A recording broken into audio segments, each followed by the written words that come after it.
নমস্কার বন্ধুরা, আশা করি সবাই খুব ভালো আছেন। স্বাগত লিপি কথায়। আজ শোনাবো লীলা মজুমদার রচিত গল্প বাঘের চোখ। গল্প পাঠ ভালো লেগে থাকলে দয়া করে গল্পের শেষে একটি লাইক দিতে ভুলবেন না। আর যে সকল শ্রোতা বন্ধুরা এখনও চ্যানেলটিকে সাবস্ক্রাইব করেননি, গল্প পাঠ ভালো লেগে থাকলে দয়া করে চ্যানেলটি সাবস্ক্রাইব করে নেবেন। শুরু করছি গল্প বাঘের চোখ। অঙ্কের ক্লাসে আমার বন্ধু গুপির সব অঙ্ক ভুল হলো। আর সেসব কি সাংঘাতিক ভুল তা ভাবা যায় না। বাঁশ গাছের অঙ্কটার আসল উত্তর হলো 25 মিনিট। গুপির হয়েছিল 5.5টা বাঁদর। অমলবাবু তাই নিয়ে ওকে যা নয় তাই সব বললেন টললেন। গুপি শুধু অন্যমনস্কভাবে হাসি হাসি মুখ করে দাঁড়িয়ে থাকলো।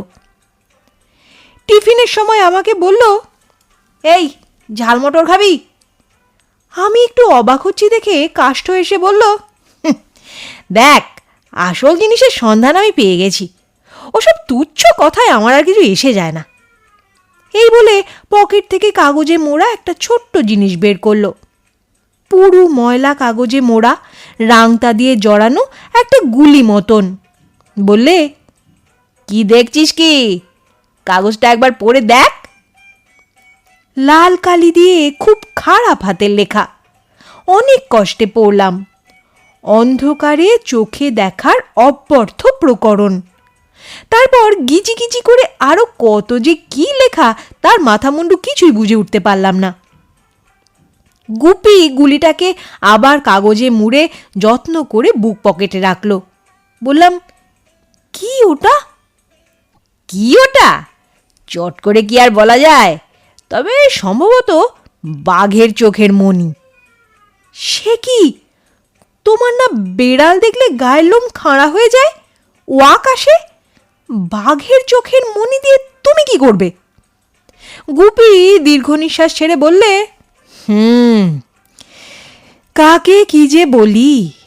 আরে অন্ধকারে চোখে দেখবার গুণ পাওয়াটা কি জেসি কথা?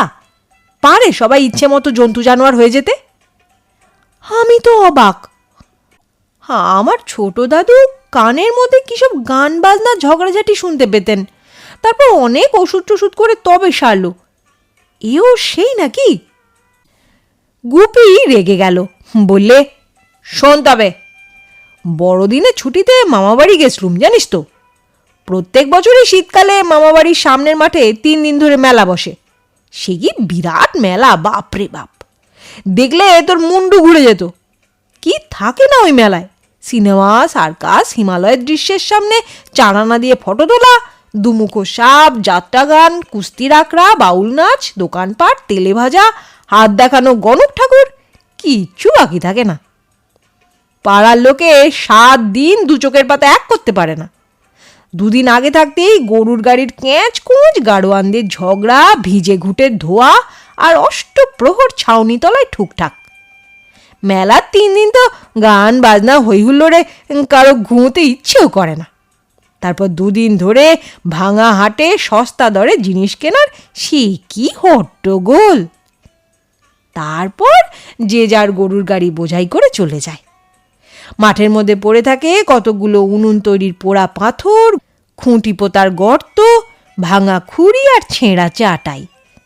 কয়েকটি ময়লা কাগজের টুকরো আর শালপাতার ঠোঙা বাতাসে উড়ে উড়ে পড়তে থাকে। যত রাজ্যের নেড়িকুত্তরা এসে কিসব খুঁজে বেড়ায়। হঠাৎ যেন শীতটাও কিরকম ঝেপে আসে। সে একবার ওখানে ওই সময় না থাকলে তুই বুঝবি না। তবে যারা মনে করে মেলা উঠে গেলেই মাঠে আর কিছু বাকি থাকে না, তারা যে কিছু জানে না, এই কাগজে মোড়া জিনিসটাই তার প্রমাণ। এতক্ষণে ব্যাপারটা বুঝলুম। বললুম, ও, তুই বুঝি ওটাকে ওই মাঠে কুড়িয়ে পেয়েছিলি? তাই বল, তা এখন ওটাকে নিয়ে কি করতে হবে শুনি? গুপি উঠে পড়ল। টিটকিরি হচ্ছে বুঝি, থাক তবে, বলে সত্যি সত্যি ক্লাসে ফিরে গেল। পরদিন ছিল শিবরাত্রির হাফ হলিডে। ধরলাম ওকে চেপে। না রে গুপি, গুলিটার কথা বলতেই হবে তোকে। দুজনে মিলে ঠিক ওর একটা হিল্লে করে নিতে পারবো। আসলে গুপিও তাই চায়। বললে, এই বলিনি তোকে আমার মামাবাড়ির নাপিত মেঘলার কথা? রোগা, শুঁটকো, কুচকুচে কালো, মাথায় একটাও চুল পাকেনি, তীরের মতো সোজা, 100 হাত দূরে গাছের উপর নাকি শকুনের চোখ দেখতে পায়। একদিনে 15 মাইল হেঁটে অন্য গায়ে গিয়ে আবার সেই দিনে ফিরে আসে, কে কিচ্ছু মনে করে না। ওদিকে ও আবার দাদামশের বাবারও নাকি দাড়ি কামাতো। বয়সটা তাহলে ভেবে দেখ। ও নাকি শ্যাম দেশেও গেছিল, সেখানে গভীর বনের মধ্যে কি এক ফুঙ্গি ওকে জল পড়া করে দিয়েছিল। সেই থেকেই নাকি ওর শরীর একটুও টসকায় না। গুম গুম করে নিজের বুকে কিল মেরে বলে, তোরাই বল, কোন জোয়ানের শরীরে এর চেয়ে বেশি জোর? ওই মেঘলাই এই বড়িটাকে কুড়িয়ে পেয়ে আমাকে দিয়েছে। আমি বললাম, কেন, তোকে দিল কেন? তুই কিছু করবি ভেবেছে নাকি মেঘলা? গুপি খানিক চুপ করে বলল, আসল কথা কি জানিস, মেঘলা লিখতে পড়তে জানে না। বড়িটা আসলে কি ব্যাপার বুঝেই ওঠেনি। নইলে কি আর অমনি অমনি দিয়ে দিতে ভেবেছিস নাকি? ভীষণ চালাক ওই মেঘলা। বললে দুমুখো সাপের ঘরের সামনেটাতে কুড়িয়ে পেয়েছে, বোধহয় ফেলেই দিচ্ছিল। আমি কাগজটার উপর একটু চোখ বুলিয়ে আর কি ওকে হাতছাড়া করি, তখন বেটা আমার কাছ থেকে 25 নয়া পয়সা নিয়ে তবে না আমাকে দিলে। সত্যি বলতে কি, অন্ধকারে দেখতে পাবার আমারও যথেষ্ট ইচ্ছে ছিল। গুপির কাছ থেকে কাগজটি নিয়ে আরেকবার পড়লাম। একটু অদ্ভুত, সে বিষয়ে কোনো সন্দেহ নেই। বললাম, আচ্ছা, অন্ধকারে দেখতে পাওয়া মানেই তো অন্ধকারে আমাদের চোখও জল করবে। তার কিন্তু মেলা অসুবিধাও আছে। আছেই তো, তার জন্যে যদি ভয় পেয়ে যাস তাহলে আর তোরের মধ্যে থেকে কাজ নেই। ভীতুদের কম্য এ নয়। মেঘলার কাছে শুনেছি ওর দাদামশাই মেলা তন্ত্রমন্ত্র জানে, যেমন মানুষকে ছাগল করা, ছাগলকে মানুষ করা, এমনি ধারা কত কি। শুধু বড়িটা গিলে ফেললেই হলো না, অত সহজ হলে হয়েছিল আর কি। নিচে যেসব লেখা আছে তার কোনো মানে বুঝতে পারলি নাকি?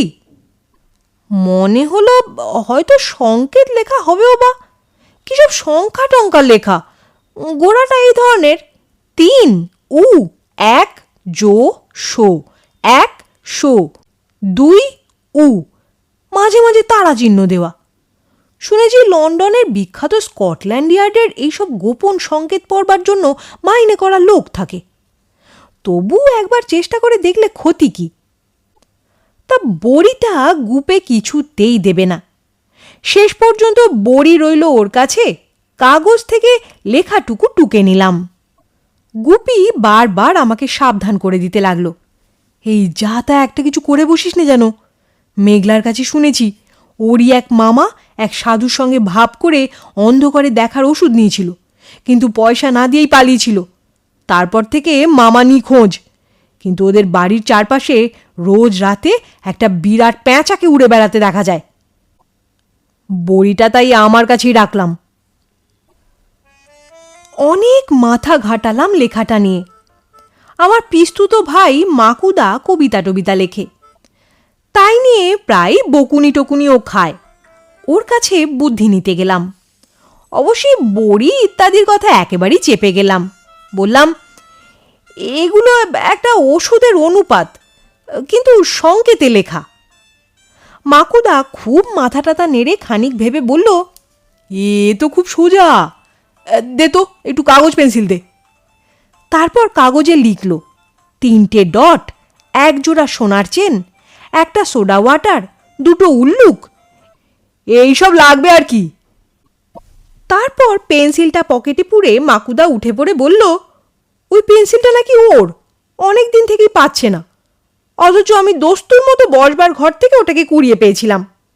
থাকবে, যখন অন্ধকারে চোখে দেখতে পাবো তখন তো আর কোনো দুঃখই থাকবে না। ওই লেখা নিয়ে গুপির সঙ্গে খুব একচোট তর্কাতর্কি হয়ে গেল। ওর এক বন্ধু আছে, ন্যাপলা, মাথা ভরা তেল চুকচুকে কোকড়া চুল, এমনি একটা গায়ে পড়া ভাব যে দেখলেই পিত্তি জ্বলে যায়। আর গুপির তো সে দিন রাত দস্তুর মতো তোষামুদি করে, তাই দেখে গুপি আবার ওকে একেবারে মাথায় তোলে। ওকে নিয়ে এর আগেও গুপির সঙ্গে আমার অনেকবার হয়ে গেছে, সেদিনও একচোট হলো। গুপি আর লোক পায়নি, তাকে দিয়ে লেখাটা পড়িয়েছে। তার নাকি ভারী বুদ্ধি, নাকি পাশা খেলায় বড়দের হারিয়ে দেয়। সে লেখা দেখে বলেছে ওর মানে 3 ফোঁটা উদক মানে জল, 1 জোড়া সোনপাপড়ি, 1 দানা সোহাগা আর 2 ফোঁটা উদক দিয়ে গুলে খেয়ে ফেলতে হবে। বুদ্ধিখানা দেখলে একবার, অথচ গুপি গোলে জল। ওরকম বুদ্ধি নাকি কারো হয় না। বেশ একটা রাগারাগির পর ঠিক হলো এখন কিছু করা নয়, এক্ষুনি স্যার এসে যাবেন, বরং সন্ধেবেলা গুপিদের পেয়ারা তলায় যা হওয়ার হবে।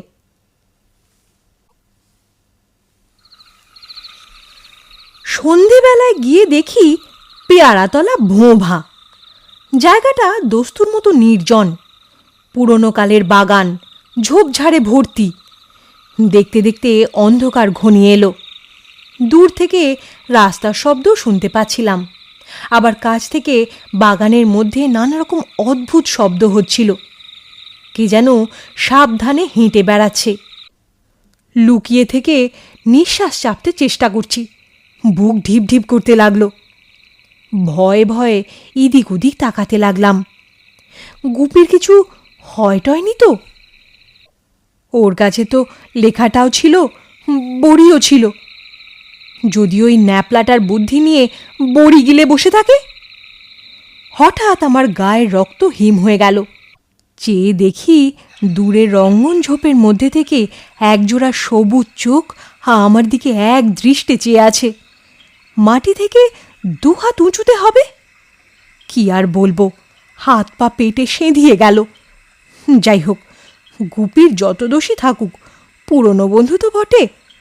কিন্তু সবুজ চোখ দুটোতে মনে হলো কেমন একটা খিদে খিদে ভাব। গুপি হয়তো ঝোপের মধ্যে থাবা গেড়ে বসে আছে। আমি একটু নড়লেই হালুম করে। আর দাঁড়ালাম না, যা থাকে কপালে, পড়িমড়ি করে ছুট লাগালাম। একেবারে বাড়িতে এসে থামলাম। সেখানেও কি নিশ্চিন্ত হওয়া যায়? হে বাড়ি তো ওর চেনা, শুঁকতে শুঁকতে যদি এসে হাজির হয়, জালনার গড়াদের ফাঁক দিয়ে হয়তোবা স্বচ্ছন্দে গলে যাবে। আস্তে আস্তে জালনাটা বন্ধ করে দিলাম। সবে একটু বসেছি, দরজার বাইরে কিসের শব্দ। ছুটে গিয়ে দরজাটাকে ঠেসে ধরলাম। বাবা জোর করে দরজা ঠেলে ঘরে ঢুকে বললেন, সন্ধেবেলা তোরা লাগিয়েছিস কি? হ্যাঁ, ওদিকে গুপিদের ওখানে এত কাণ্ড। ভয় ভয়ে বললাম, বেঁধে রেখেছে। বাবা তো অবাক, বেঁধে রেখেছে কি? সে বিরাট এক বাদশাহী জোলাপের বড়ি কি সব দিয়ে খেয়ে একেবারে কুপোকাত, এখন আর নড়বার চড়বার জো নেই। ওটা নাকি ওর মামা বাড়ির কে এক নাপিত মজা করবার জন্য দিয়েছিল। যে কাগজে মুড়ে দিয়েছিল তাতে কি একটা উলবোনার প্যাটার্ন লেখা ছিল। কাকে দিয়ে পড়িয়েছে সেটাকে, কি বলতে কি বলেছে, সোহাগা টোহাগা কি সব দিয়ে বড়ি খেয়ে বাছাধন কুপোকাত। এখন ডাক্তার এসে ঘুম পাড়ানি ওষুধ দিয়েছে। কি শুয়ে পড়ছিস যে? তোরও কি শরীর খারাপ নাকি? কিন্তু গুপিদের পেছনের বাগানে তবেও কার চোখ? শেষ হলো গল্প পাঠ ভালো লেগে থাকলে দয়া করে চ্যানেলটি সাবস্ক্রাইব করে নেবেন, আর বেল বাটনটি প্রেস করলে আমার পরবর্তী গল্পের নোটিফিকেশান আপনারা পেয়ে যাবেন। আপনারা চাইলেই গল্পটিকে আপনাদের বন্ধুবান্ধব প্রিয়জনদের সাথে শেয়ার করে নিতে পারেন। সবাই খুব ভালো থাকবেন, সুস্থ থাকবেন। অনেক ধন্যবাদ।